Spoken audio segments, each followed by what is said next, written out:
Hey guys, welcome to Red 50. Thank you for tuning into another video. If you're new to the channel, thank you for stopping by. Make sure to subscribe and hit the notification bell so you don't miss out on future videos. So, in today's video, I will be giving you some of the car news that's happened over the past week or throughout the week. I kind of want to do something new with my channel, and basically, I want to take all the car news that's relevant to this channel, like in the automotive industry, and kind of condense it and have my own spin on it and present it to you guys. And basically that will serve as extra uploads over the weekend. But I think it's going to be a good way for me to, stay up to date with the automotive industry, the car industry, everything that's kind of happening, not just Mustang related, but anything around it.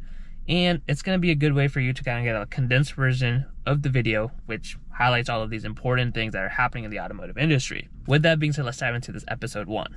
All right, so the first news on the list is actually related to WRX STI. Unfortunately, Subaru has come out and said they won't be making a WRX STI for the 2022 version, which is a shame because after the lackluster launch of the WRX, which gained only 3 horsepower, we were hoping that we're going to see like an updated engine, better tuning for the STI, making close to 400 horsepower. STI has been making 305 horsepower since like early 2000s, so it was long due for an upgrade, but Subaru crushed all the dreams for the enthusiasts. They said they won't be making an STI based off of the current WRX, which means the current STI, which is like the 2020 model, 2021 model, is probably going to retain its value and it's going to be the last of its kind. So if you're currently holding on to one, you're in luck because they're going to be worth a lot more than you probably expected them to be. Now, there are rumors that Subaru's decision to not make a WRX STI for this generation may not mean that it's completely off the table. It might bring it up as an EV WRX STI. Hate to say it, but that's where everyone's headed, and Subaru might just do it to capitalize on some of the profit. Subaru also has been expanding its STI lineup for like all the different models, kind of like Ford has been doing with the ST models, like Explorer ST, Edge ST, and like the Focus ST. So yeah, it's unfortunately bringing down the name for the STI. It used to be, the legacy and super performance basically that Subaru was capable of. Not so much anymore. As it expands, the STI might be like the ST brand like we discussed, kind of like also what AMG has done with the C43 AMGs or E53 AMGs. The 63 AMGs just don't really have the same feeling to them as they used to. All right, so next up we got some news related to the BMW. So BMW had a performance small tuner basically called Alpina. They are finally being acquired after 57 years of operating independently. Kind of like how Mercedes did with AMG. They acquired AMG and now we see all these AMG vehicles.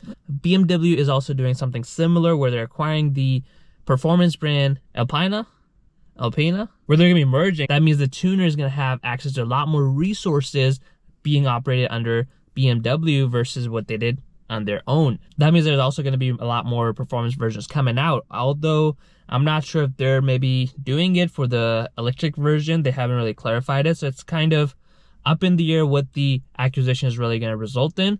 But I think it's going to be really cool to kind of see BMW Alpina working much closer together than they used to before. The current production vehicles for the Alpina under BMW right now are still going to remain until 2025.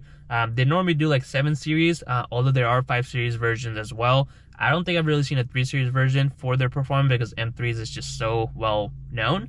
But after 2025 is where they're going to kick in and see what they can bring into the table with the combined resources. And lastly, Chevy has announced that it will have the Blazer EV version starting next year, but get this, it's gonna have the SS version, which has historically been the performance version of the Chevy's regular cars. The Chevy Blazer had a lot of hype when it first came out like 2-3 years ago, and now it's finally receiving all EV treatment, kind of like what most cars have been doing these days. But I wonder what the SS trim is going to mean for the Blazer EV. Is it just going to be cosmetic or it's going to pack some serious punch?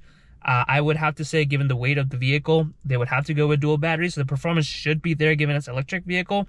But I wonder if S is going to pack a lot more punch than your typical EV with dual battery system. So I'm excited to see what Chevy's going to announce. I wonder if Ford is going to follow them and make more EVs in terms of the SUVs. They've got Bronco, Edge, Explorer.